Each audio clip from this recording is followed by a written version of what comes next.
से ऑनलाइन जो क्लास चलाने के लिए जो मुझे अवसर दिया गया है, मैं उनके लिए स्वागत करते हुए यहाँ पे सभी जो विद्यार्थियों के लिए ऑनलाइन क्लास ध्यान से सुनेंगे और सुनकर अपने जीवन में इस विद्या का लाभ लेंगे। यहाँ पे ऑनलाइन क्लास सुनने वाले सभी विद्यार्थियों को प्रणाम करते हुए मैं 9th कक्षा का जो 8वां पाठ है और इस 8वां पाठ ये क्या है, एकांकी है। और ये एकांकी यानी एकांकी है उसे एकांकी करके इस पाठ की जो विधा है एकांकी, और इस एकांकी का नाम है भीम और राक्षस।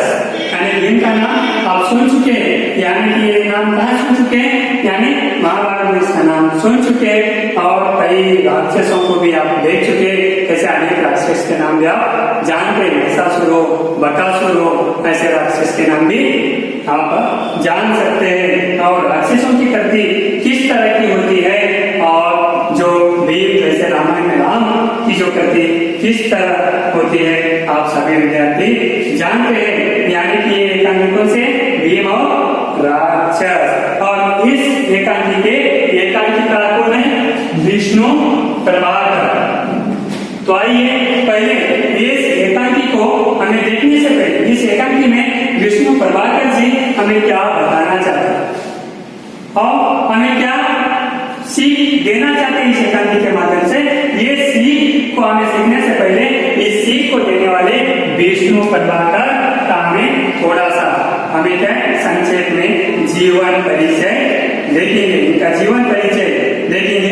तो आइए, एक प्रसिद्ध रेडियो नाटककार कहा जाता है विष्णु प्रभाकर को, क्या है, एक प्रसिद्ध रेडियो नाटककार कहे जाने वाले कौन, विष्णु प्रभाकर। और इनका जन्म कब हुआ है, 1912 ईस्वी में इनका जन्म हुआ है और इनकी मृत्यु हो गई 2009 में। तो देखिए, ऐसे जो एकांकिकार यानी नाटककार विष्णु प्रभाकर जो मीरापुर जिले के मुजफ्फरनगर यानी उत्तर प्रदेश में इनका जन्म हुआ और इनके प्रसिद्ध एकांकी संग्रह है प्रकाश और परछाइयां, ऊंचा पर्वत, गहरा सागर, माँ का बेटा, इंसान और अन्य एकांकी। और एकांकी देखिए, अशोक तथा अन्य एकांकी, माँ और बाप।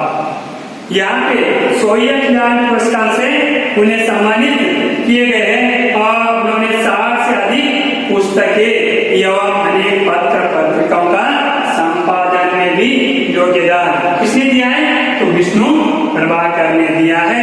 इसलिए आवारा मसीहा ये उनकी प्रसिद्ध जीवनी, कौन सी, आवारा मसीहा, ये क्या है, उनकी प्रसिद्ध जीवनी है आवारा मसीहा।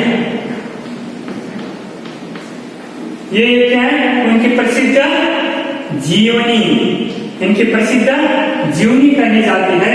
और इनके कई उपन्यास है, नारीशोध, उसे केंद्र साहित्य अकादमी द्वारा पुरस्कृत किया गया है।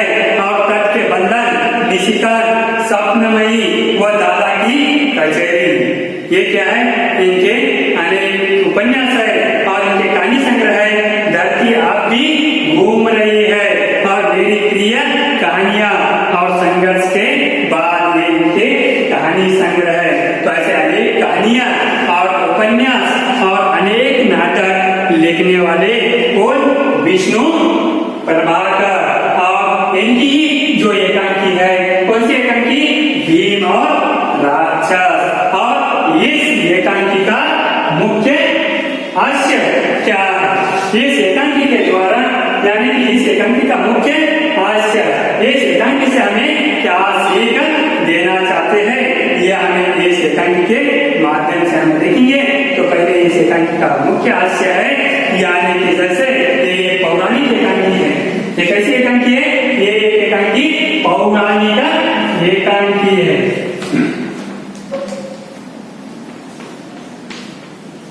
पौराणिक एकांकी है। और इस एकांकी का हास्य यानी कि भीम के द्वारा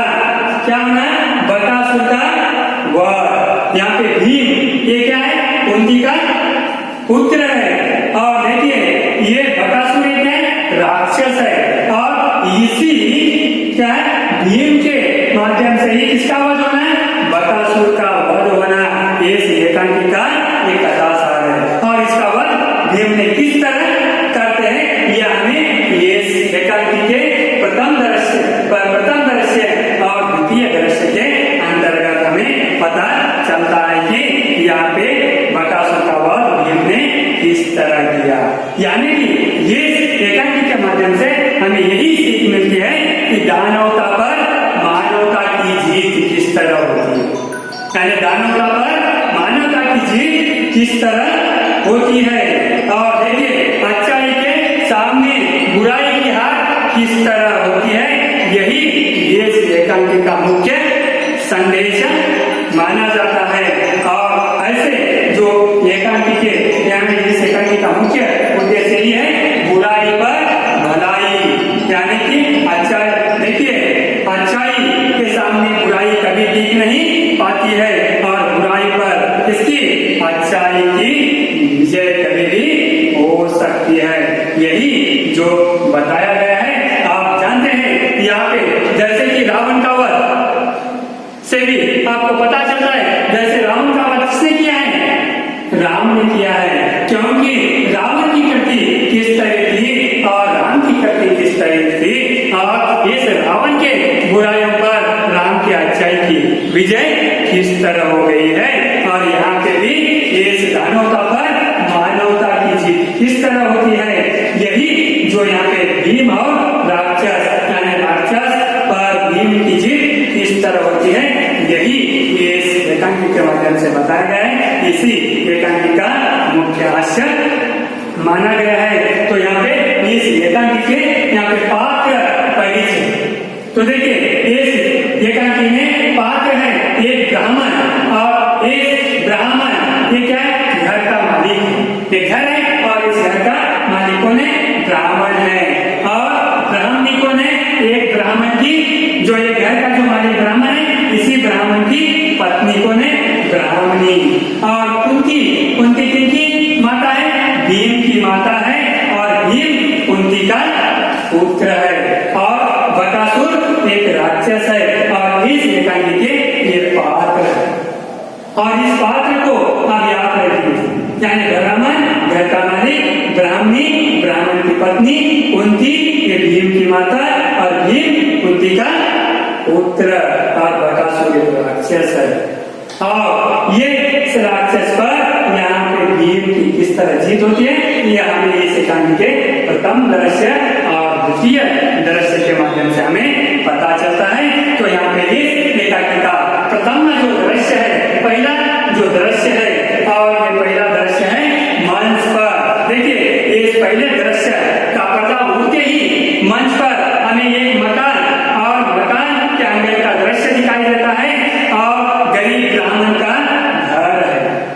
उस आंगन का जो दृश्य है, और ये आंगन किनका है, गरीब ब्राह्मण, ये जो ब्राह्मण है घर का मालिक, और इसका ये जो घर है, और सभी वहां पे क्या करने लगे हैं, रोने लगे हैं, रो रहे हैं, और चारों ओर उदासी है। और पर्दा उठते ही, देखिए उठते ही लोग रोते रोते बात करते हुए दिखाई देते हैं।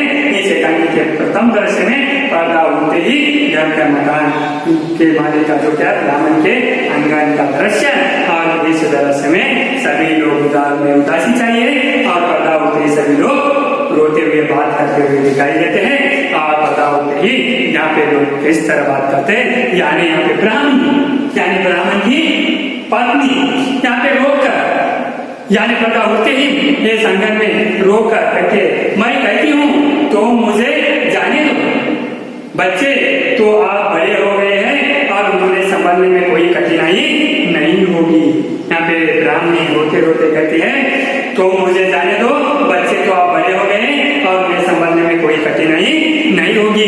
क्यों ऐसा रोती है, क्योंकि ब्राह्मणी रोने लगी है, क्योंकि वहाँ पे किसका आतंक छाया है, यहाँ पे इस बकासुर राक्षस का आतंक छाया हुआ है, क्योंकि ये बकासुर राक्षस हर इस गांव में आतंक मचाया हुआ है, और हर घर से एक व्यक्ति को खाने का लाकर देने के लिए कहा गया है। और जब नंबर 3 का आता है के घर के परिवार का जब आता है और तभी उन्हें उस राक्षस को खाने के लिए पहुंच देने की जो आड़ रहती है और वो देने के लिए जब नंबर आता है तो तब ब्राह्मणी रोकर कहती है कि मुझे जाने दो, मैं जाऊंगी। बच्चे तो अभी बड़े हो गए हैं और उन्हें संभालने में किसी प्रकार की कठिनाई नहीं होगी।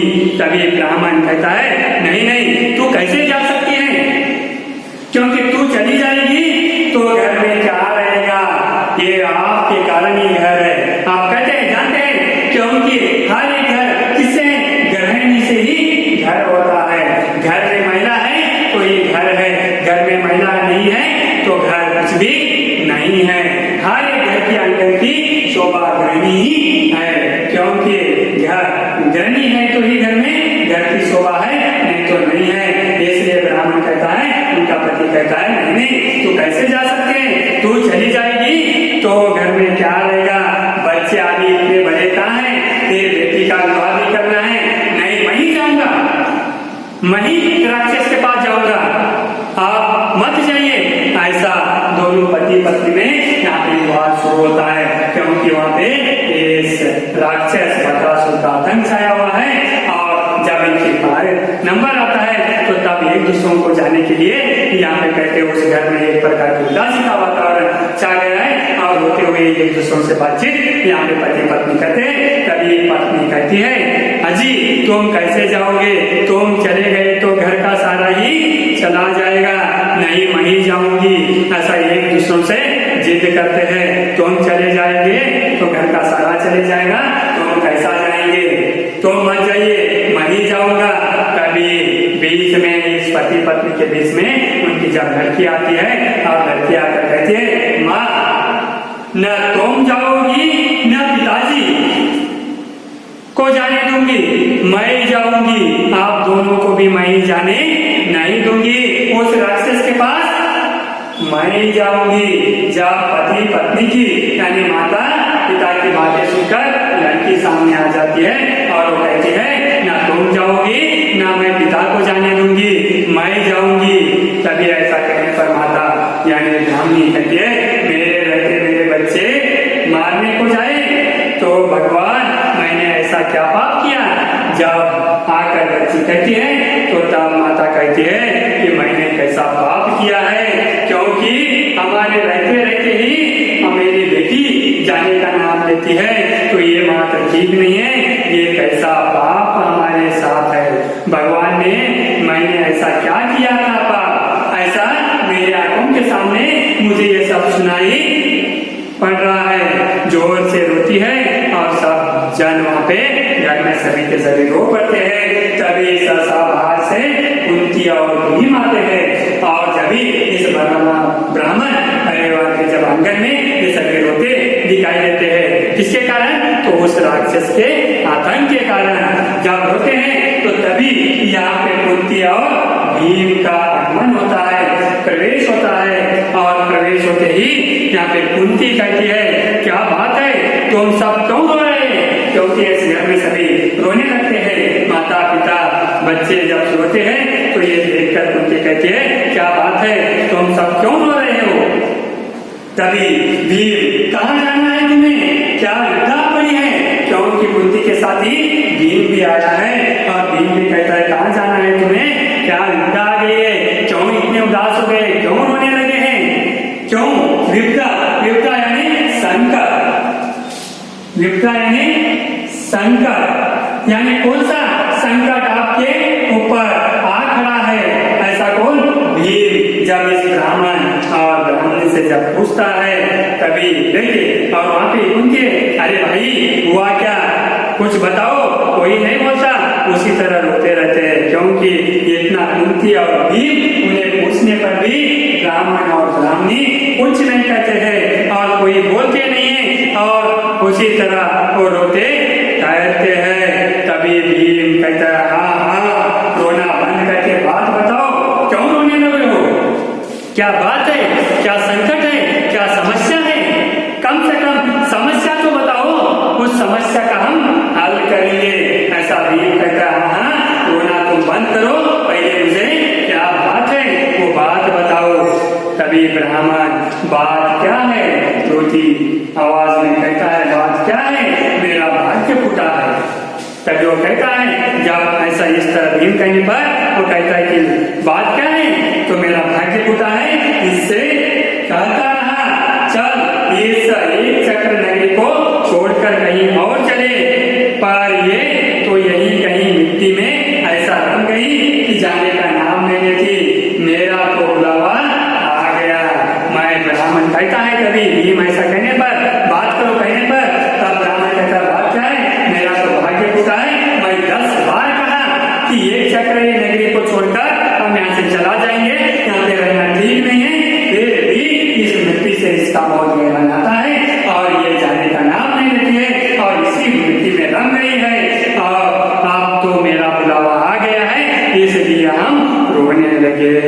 ऐसा जब ब्राह्मण इस भीम और कुंती के सामने अपनी बात रखता है, तभी कुंती कहती है, कहाँ से बुलावा आया है, कुछ बताओ तो, तुम्हें क्या दुख है।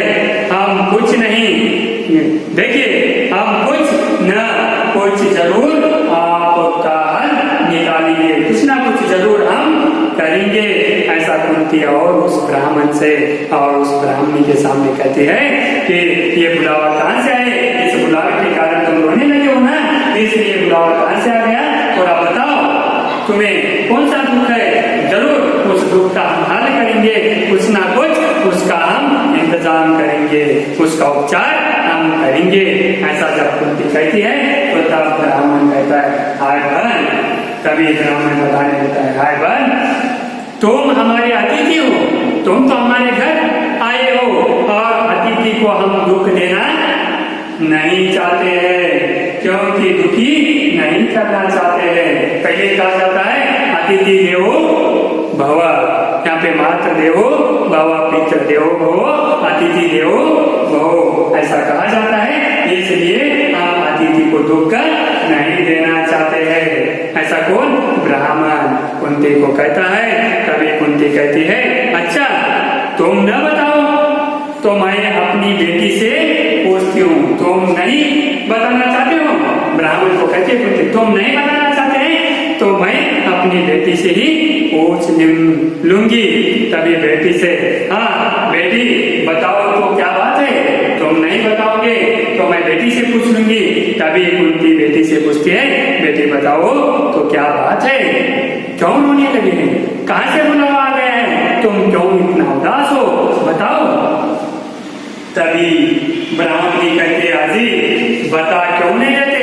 तब ब्राह्मणी कहती है अपने पति से, अजी बता क्यों नहीं देते, ये तो परदेसी है और उस राक्षस की कहानी का इन्हें क्या पता, ये तो परदेसी है, ये दूसरे देश से आए हैं और यहाँ के बारे में, इस प्रांत के बारे में तो इन्हें कुछ मालूम नहीं है, ये तो जानते भी नहीं। मगर यहाँ का जो राक्षस है, यहाँ का राक्षस तो कितना आतंक मचा हुआ है, कितने लोगों के घर उजाड़ने लगा है, कितने लोगों को दुख देने लगा है और उस राक्षस के बारे में हमें पता नहीं और उस राक्षस के बारे में तो हमें बताना ही होगा, इन्हें तो पता नहीं है। ऐसा जब ब्राह्मणी कहती है तो तब ब्राह्मण कहता, हाँ हम लोग उसे बर कहते हैं। तब पत्नी की बात मानता है और मानकर ब्राह्मण कहता है कि जब बताने के लिए तैयार होता है और बोलता है, हम लोग उसे बर कहते हैं। यहाँ पे एक राक्षस है और उस राक्षस का नाम बकासुर है, मगर यहाँ के सभी लोग क्या कहते हैं, उसको बर्द कहते हैं। जो ये जो बकासुर है राक्षस, और इस राक्षस को हम बर्द नाम से जानते हैं। वैसे तो उसका नाम क्या है, बकासुर है, उसका नाम बकासुर है, इस राक्षस का नाम बकासुर है, मगर हम सब जन उसे बर्द कहते हैं।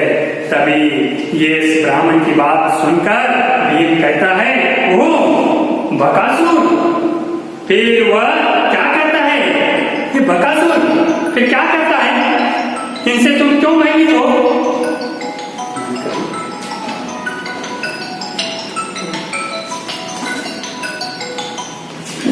देखिए क्यों भयभीत हो। तभी भीम कहता हो बकासुर, फिर वह क्या करता है। तभी ब्राह्मण कहता है, करता क्या, इस नगरी की रक्षा करता है। जब ब्राह्मण कहता है इस नगरी की रक्षा करता है, तो फिर तुम क्यों इतने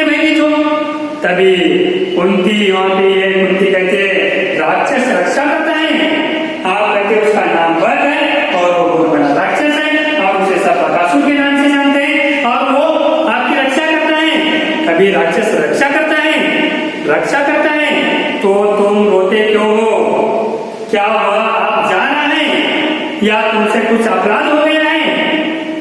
ऐसा यहाँ पे कुंती ब्राह्मण से पूछती है। तभी ब्राह्मण कहता है ना बहन, कुछ अपराध नहीं हुआ है, हमसे तो कुछ अपराध नहीं हुआ है। तभी भीम कहता है तुम पहलिया बुझा रहे हो, तुम कुछ बचाने की कोशिश कर रहे हैं, तुम कुछ बताना नहीं चाहते हो। ऐसा जब भीम ब्राह्मण को कहता है तो ऐसा कौन राक्षस है जो नगरी की रक्षा करता है? क्या यहाँ कोई राजा नहीं है? इस नगरी का कोई राजा नहीं है, इसलिए वो राक्षस इस नगरी की रक्षा करता है। इससे सुनकर भीम अजब लगता है। और तभी ब्राह्मण कहता है बेटा मैं तुम्हें सब कहानी बताता हूँ, बेटा मैं यहाँ की कहानी आपको बताता हूँ। इस नगरी का राजा क्या है? बहुत बड़ा दुर्बल है, बहुत वीक है, इसलिए बस गद्दी पर बैठना जानता है, खाली गद्दी पर बैठना जानता है। और उसको दबाकर वह असली राजा बनकर बैठ गया है, उसे डराया है, वो राजा उनके अधीन आ गया है और उसे डराकर उसके गद्दी पर ये बैठा हुआ है। ये राक्षस राजा बनकर बैठा है, वही अब हमारी रक्षा करता है। तभी भीम कहते फिर वह आपसे कुछ बदले में मांगता होगा, इसलिए आपको उसका डर है, इसलिए उतने भयभीत हो गए हो। तभी ब्राह्मण कहता है हाँ बेटा, बकासुर हम सब लोगों की रखवाली करता है और उसके बदले में हमें क्या करता है? उसके बदले में एक गाड़ी अन्न, 2 भैंसे और 1 धनुष। देखिए ये बकासुर क्या करता है और उनके रक्षा के बदले में, रक्षा के बदले में क्या मांगता है? रक्षा के बदले में उन्होंने क्या मांगता है? तो 1 गाड़ी अन्न। तो देखिए 1 गाड़ी अन्न और 2 भैंसे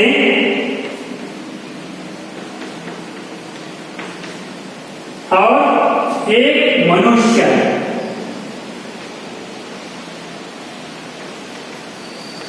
एक मनुष्य यानी रक्षा के बदले, उस गांव के रक्षा के बदले 1 गाड़ी अन्न, 2 भैंसे, 1 मनुष्य हर दिन नंबर से एक परिवार से मांगता है। तभी भीम का रोज इतना अन्न। तभी ब्राह्मण कहता है हाँ बेटा रोज लेता है, रोज 1 गाड़ी अन्न, 2 भैंसे और 1 मनुष्य लेता है। और नगर के सब लोगों ने मिलकर बारी बांध लिए, हर दिन ये घर से इतना अनाज भेजना है और 2 भैंसे भेजना है, 1 मनुष्य भेजना है। और जब जिसकी बारी आती है तब वही ये सब सामान उनके पास पहुंचाना पड़ता है। तभी भीम कहता है तो आप समझ में आया मुझे, आप क्यों रोने लगे हैं, क्यों तुम इतना भयभीत हो चुके हैं? क्योंकि आज तुम्हारी बारी है, इसलिए तुम घर में रोने लगे हैं। तब वही ये सब सामान भेजता है कि आज तुम्हारी बारी है, तो अरे तो पहले ही क्यों न बता दिया था, पहले ही बताना था। तभी भीम कहता है, ऐसा कहने पर ब्राह्मण कहता है कि सब लोग अपनी बारी भुगतते हैं, क्योंकि यहाँ पे सब लोग अपनी अपनी बारी भुगतते हैं और सब जन क्या है नंबर से अपने अपने घर से इतना अनाज और इतने भैंसे और इतना एक मनुष्य देते हैं। न भुगतते तो वह राक्षस सारे नगर को क्या कर देगा? उजाड़ देगा और हजारों मनुष्यों को एक साथ ही खा लेगा। इसलिए सभी मनुष्य एक साथ ही उसके मुंह में जाने से इस तरह की क्या है नंबर लगाए हैं और नंबर से उसे अनाज देने के लिए मान गए हैं। तभी भीम कहता है ओ जो कोई अपनी जगह दूसरा आदमी भेज दे। तभी ऐसा जब कहने पर ब्राह्मण कहता है हाँ भेज सकता है, मेरी बारी आई तो मेरे जगह दूसरों को भी भेज सकते हैं। उनके क्या चाहिए? हर दिन एक गार्जियन चाहिए, 2 भैंसे चाहिए, एक मनुष्य चाहिए। मनुष्य कौन सा क्यों नहीं होता है? मेरा नंबर है तो मेरी जगह दूसरे आदमी को भी भेज सकते हैं। तब देखिए उसे तो आदमी चाहिए, बहुत से लोग ऐसा ही करते हैं, अपनी नंबर आता है तो दूसरों को भेज देते हैं। कभी कुंती कहती है तो क्या यहाँ आदमी बिकते भी हैं? इस नगरी में आदमी बिकते हैं, अपनी नंबर आ गए तो आदमी खरीद लेकर अपनी जगह दूसरों को भेज देना। कभी ब्राह्मण कहता हाँ भाई बिकते हैं, मेरे पास धन नहीं है, होता तो मैं भी इसी तरह खरीद कर इस राक्षस के पास आदमी को भेजता था, मैं भी नहीं होता था, मगर मेरे पास पैसे नहीं है, इसलिए मैं दूसरे आदमी को खरीद नहीं सका और मेरा नंबर आए तो मैं रोना आने लगा। तभी भीम कहता है बड़ी अजीब नगरी है, यहाँ आदमी बिकते हैं और मालूम होता है यहाँ के आदमियों में आपस में प्रेम और एकता नहीं है, क्योंकि आज इस नगरी में ये सभी सुनकर मुझे पता चल रहा है कि आप में आपसी प्रेम नहीं है और इसलिए आप डरे हुए हैं, इसलिए उसका फायदा कौन उठाने लगा है? ये राक्षस उठाने लगा है। अब मैं यहाँ पे ऐसा नहीं होने दूंगा और आगे इस राक्षस का अंत आ गया, ऐसा समझ लेना चाहिए कि अब मैं आगे आपके साथ ऐसा नहीं होने दूंगा और जो भी करना है आप मुझे करना है। ऐसा कहकर यहाँ पे जो भी अभी इस राक्षस का अंत यहाँ पे भीम ने किस तरह करता है और इस ब्राह्मण धर्म की बात सुनकर अगला जो कदम किस तरह हो जाता है ये हम अगले भाग में देखेंगे। यानी इस राक्षस का वध भीम किस तरह करता है और इस पापी का अंत किस तरह होता है, यह हम अगले अंत में देखेंगे। इस अंत में इतना ही काफी है और इतना कहते हुए ये बात यहाँ तक ही मैं समाप्त करता हूँ और दूसरा घटक कल के आने वाले पीरियड में हम देखेंगे।